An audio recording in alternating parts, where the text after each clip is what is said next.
Good evening, everyone. A good Chodesh Tov. This week's parsha is Parsha Shoftim, Tavshin Pei. And at the end of the parsha, we have a very tragic story of a dead person found in between cities, and we don't know who killed this person. And the Torah tells us that we measure to see which city is the closest city to where this dead person was found. And the elders of that city have to go through a ceremony called Egla Arufa. And the Torah says, the elders of that city shall take a calf that has not been worked with. The elders of the city shall bring the calf down to a firm valley, that has not been worked nor has been sown. And they will break the back of the calf's neck in the valley. The Kohanim shall approach. For Hashem has chosen them to serve him and to bless with his name. And through them will be any quarrel or any plague that has to be decided. And all the elders of that city that are closest to the dead body, they shall wash their hands over the calf whose neck was broken in the valley. And they shall raise their voices and they shall say, our hands did not spill this blood, and our eyes did not see. Forgive your nation Israel, that you God have redeemed. Do not place innocent blood amongst your nation Israel. So the elders of the city have to make a declaration. And the declaration is, our hands not spill this blood, which sounds like they have to say, we didn't kill him. So Rashi cites the Gemara that asks, are we really suspicious of the elders of that city, that they're the ones who killed this person? But rather, what they're declaring is that this person came to our city, and before he left, we did not let him go without provisions and without escort. Meaning, there is a concept called levaya, which we use for the word funeral, but it means to escort someone. And there is a mitzvah that when someone leaves your home, to escort them a certain distance. And the elders are saying that when this person left our city, we made sure that when he left, he had some escort. People walked with him outside of the city before he departed from them. So they had to declare that we gave him provisions and we gave him escort. If they didn't, then they wouldn't be able to say our hands didn't spill this blood. Without providing him with provisions and with some escort, they would seemingly have been considered complicit in this murder. Now, how are we supposed to understand that? Now, maybe if they didn't give him food and he was really hungry and weak, he couldn't fight back, couldn't protect himself. But how are we to understand that without escorting him out of the city, how do we understand that would somehow or another make them complicit? And what happened to this person? What's the connection between the two things? And there are two explanations I want to share with you of what the connection can be between this person being killed and the fact that they did not provide him with the proper means by which to leave their city. One explanation, we can kind of call it more on the spiritual level, metaphysical level. And it starts with the following saying from Rabbi Yisrael Salanter. Yisrael Salanter made the following comment. There's a lot of different versions to what he said. But he said, Rabbi Yisrael Salanter was famous for introducing what's called the study of Musar. Musar is a study that is focused on character development, developing proper traits and attitudes, ethics and morals in regard to serving Hashem. It's not a focus on Talmud per se or on Jewish law per se, but more on the development of the person and the development of how he approaches his service to Hashem. And he used to actually profess, or he used to actually encourage people, and he actually started what was called a Beis HaMusar. Beis HaMusar was an area. He used to take a room somewhere in the city, and he used to, rent it or buy it, whatever it was. And it was a place for people in the middle of the day to leave the hustle and bustle of the business day, find themselves a private place where to stop and study Musar, where to stop and contemplate the purpose of life, the goals of life, what we have to do with our lives. It was called the Beis HaMusar. It was a place where people would take the time out of their day to focus on their relationship with Hashem. And Bishal Salanter said that the people in Vilna who are studying in the Beis HaMusar, when they study in the Beis HaMusar, that prevents a Jewish professor in Germany from abandoning Judaism, for allowing himself to be baptized. Very interesting saying. The Jew in Vilna who is studying in the Beis HaMusar, somehow or another, he prevents the German assimilated professor from not going and baptizing himself. What Rishon Santer was saying is that there's a certain connection between us. And actually, those who are on a high level of serving God, when they serve God in a high level, they have a certain sphere of influence. They have a very broad sphere of influence. And their service to Hashem and the mitzvahs that they do and the Torah study that they perform actually sends out, it radiates a spiritual influence, a Torah influence, to the point that it actually prevents an assimilated Jew from completely leaving Judaism. The German professor that day, those days, was considered the assimilated Jews of Germany, and to be a professor would have been to be in the highest level of being part of German society. To make sure that he doesn't what stops him from completely abandoning Judaism? The answer is the Jew who's studying Musar.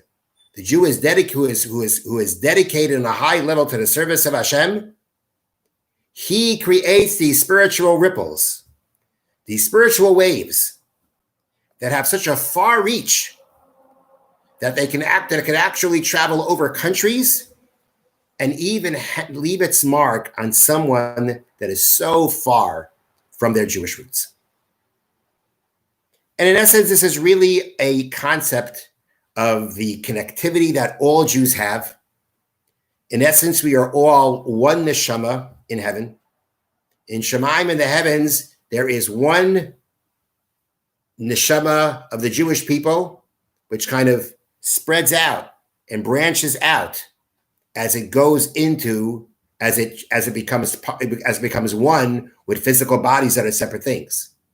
But we all go back to one root, and therefore we all influence each other. But Bishal Salanter was saying that the high level of service of God should be understood, that it has the ability to influence and to touch a Jew far away, geographically and spiritually. Of course, when we have the opportunity to bring Jews closer to their roots, we try to do that in a direct way. But there is a concept by the fact that the more that we perfect ourselves in our service of Hashem, the more we do what we're supposed to be doing at the highest level, then that sends out a ripple effect throughout the entire Jewish people. And it can touch even the Jew who is so far away from Torah, from mitzvahs, and from their roots. So the Darchei Musar of Yaakov Naiman Zatzal wants to use this concept to explain what's happening here. Were the sages not to have performed their obligation towards another fellow Jew. Here the person is a traveler. He's a stranger. He's all by himself. And now he's about to leave.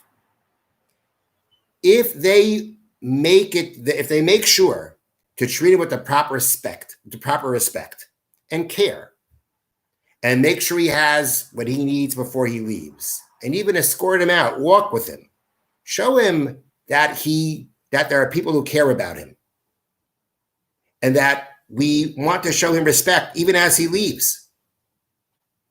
If the elders of that community are doing that, then they within their own community are definitely sending out the proper messages. They're sending out the proper wavelengths and influences that can touch even the most troubled person, even the person who's a murderer, a person who's ready to attack a person traveling, even into the times of the Mishnah of the Talmud. Traveling on the road was considered very dangerous. They were bandits. So we're talking about a person who's ready to kill another person. But even that person can be influenced by the actions of the righteous. So if the elders of the city, those who have that very far reach, a very far spiritual influence, a very large and broad sphere of influence that doesn't necessarily mean that they're talking to you directly, but their actions create the influence and the energy that could touch even the person who's the furthest away from spirituality. Even a person who's so unrefined that they could potentially murder someone. But if those elders are treating people properly with the proper respect, then their actions would be able to send out those influences to prevent even the lowliest of people from performing such a grave sin. But if they wouldn't be doing it, but if they wouldn't be taking care of the people who are leaving their city, not showing them the proper care and respect, so therefore they're not sending out those wavelengths of care and respect for a human being, then if they're not doing that, then they did not do what they needed to do to prevent the murder.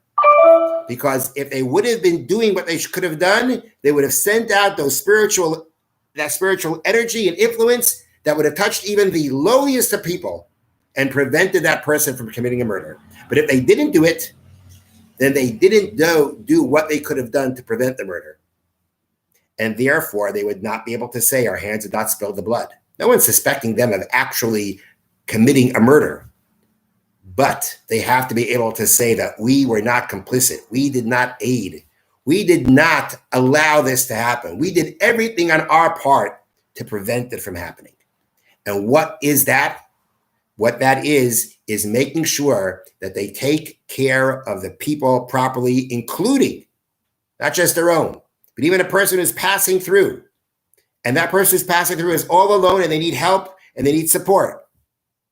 When they make sure to go to take care of another fellow Jew at that level, in the highest level, in the fullest level of Ahavas Yisrael, loving another fellow Jew, when they do that, they have the power to even influence and to stop even the lowliest of person from committing something they potentially could be doing, and that is a murder. So that's one explanation here to what's going on. What the connection is between whether the elders of the city perform the responsibilities towards this traveler or not. So this explanation is an explanation that says that their actions would have had an effect on the murderer. There's another explanation. And that explanation is that their actions or inaction can have an effect on the person that was murdered. And this can be explained on a couple of different levels. One level is that here's this person. He came to the city. He was hoping that someone would help him out, give him something to take care of his needs, make him feel welcome, make him feel not alone. And they didn't do it. So he's dejected. He's disappointed. When you find yourself in a dejected state, then you're lacking, you're dejected, you're down. You don't have that full energy. So now, if chas v'shalom, the person's attacked and needs to protect himself, he's got to muster his energy, but he's dejected, he's down. He's lacking energy. And it could be that lack of energy was what was missing for him to protect himself. So by not showing him that, by disappointing him, by causing him to feel dejected, because, he was hoping for some food, for some friendship, for some, for a little bit of support. And now he's dejected and down. That could have made the difference as to whether this person would have fought off the murderer or not. And therefore they have to say, we didn't cause that. It could also be on just a little bit of a different, little of a different twist, is that basically by not taking care of him, it's not just he's dejected, by not caring about him and showing him that they don't really, not interested in him, he feels devalued. Nobody cares about me. And again, that makes a person feel down, takes away some of his energy, and that energy could have made the difference. But we can take it a step further. And that is that if somebody feels that nobody cares about them and they're not worthy of somebody showing some kind of care or friendship, then that actually makes them feel, it makes them lose some of their own self-worth. If somebody thinks I'm not worth anything, I have no value because who cares about me, then perhaps subconsciously it creates within a person of, what am I really worth? They don't think I'm worth anything. They don't value me in any way. So, what's my worth? What's my real worth in my own eyes? If people don't, if a person doesn't feel that other people value him, then he questions his own value to some degree. And the subconscious, there's a certain thought in his mind of, who am I? Am I worth anything? They don't care about me. So maybe I have no value. And if a person lacks in their feelings of self-worth, and now they have to protect themselves, they have to be motivated to protect themselves, that motivation may have been lacking because subconsciously they are in that frame of mind of, do I have any real worth? Do I have any value? Those people don't think I do. And that could have contributed to his lack of protecting himself. In order to fight off the murderer, he has to be motivated. He has to put together everything that he has to call from within himself, all the energy and motivation to protect himself. But if subconsciously he's saying to himself, like, who am I? Am I worth it? Am I worthy? Am I worthy of anything? Do I have any value? That could actually, again, weaken a person's motivation subconsciously. And that could have made the difference as to whether this person fought off the murderer or not. Because the way we value people, that makes a difference in how they value themselves. If these elders didn't take care of this person and show him his value, then in his own eyes, he loses value of himself. And that could have lessened to some degree his motivation to fight for himself, to protect himself, and could have made the difference in his being alive or not. So the teachers have to say, we didn't do that. We showed him that we cared. We showed him that we valued him.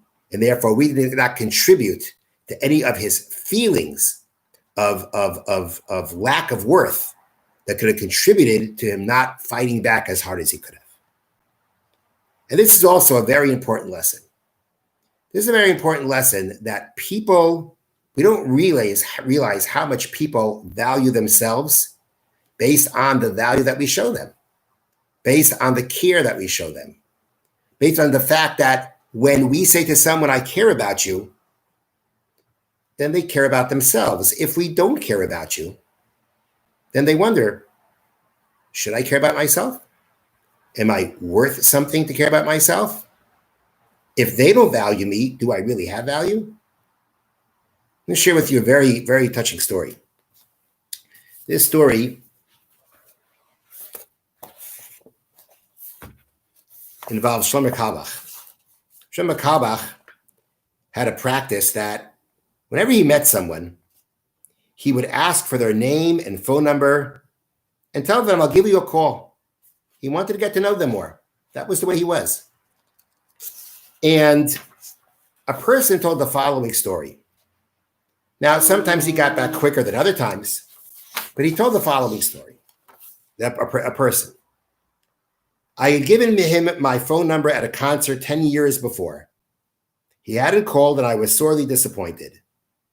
But I was philosophical, not bitter. I figured he was very famous, very busy guy, and how could he possibly call all those tens of thousands of strangers he met each year at the concert and classes he gave throughout the world? Okay.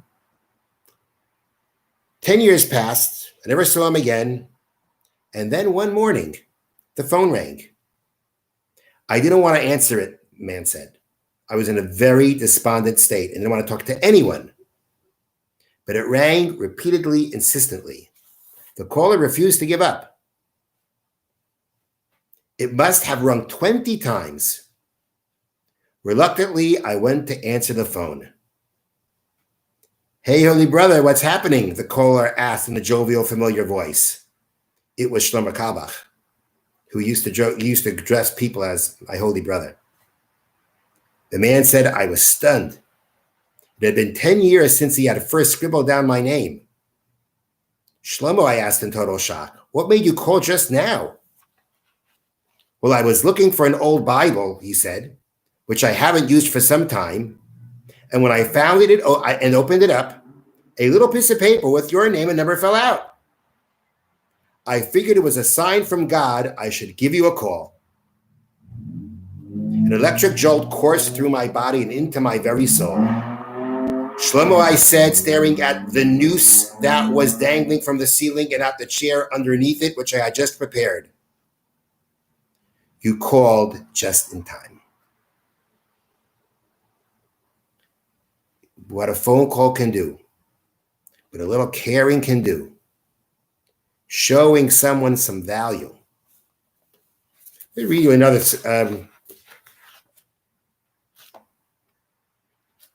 similar story here.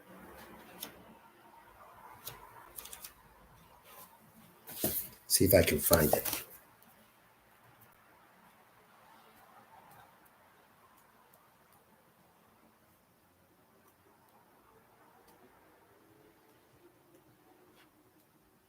Here it is. By the way, this story comes from the book called Small Miracles. Another similar story. A man was walking along the East River Promenade in New York City in a very dejected state of mind. Actually, he was more than dejected. He was suicidal and was seriously contemplating climbing over the railing that separated the promenade from the river and throwing himself in. Life felt empty, meaningless, hollow. He felt that the writing he had devoted himself to for decades had no real value, didn't amount to much. What had he really accomplished in life? As he stood staring at the dark, swirling water, trying to summon up the courage to do the deed, an excited voice interrupted his thoughts. Excuse me, said a young woman. I'm sorry to impose upon your privacy, but aren't you, this is a made-up name, Christopher D'Antonio, the writer? He nodded indifferently. I hope you don't mind my approaching you, but I just had to tell you what a difference your books have made in my life. They have helped me to an incredible degree, and I just wanted to thank you.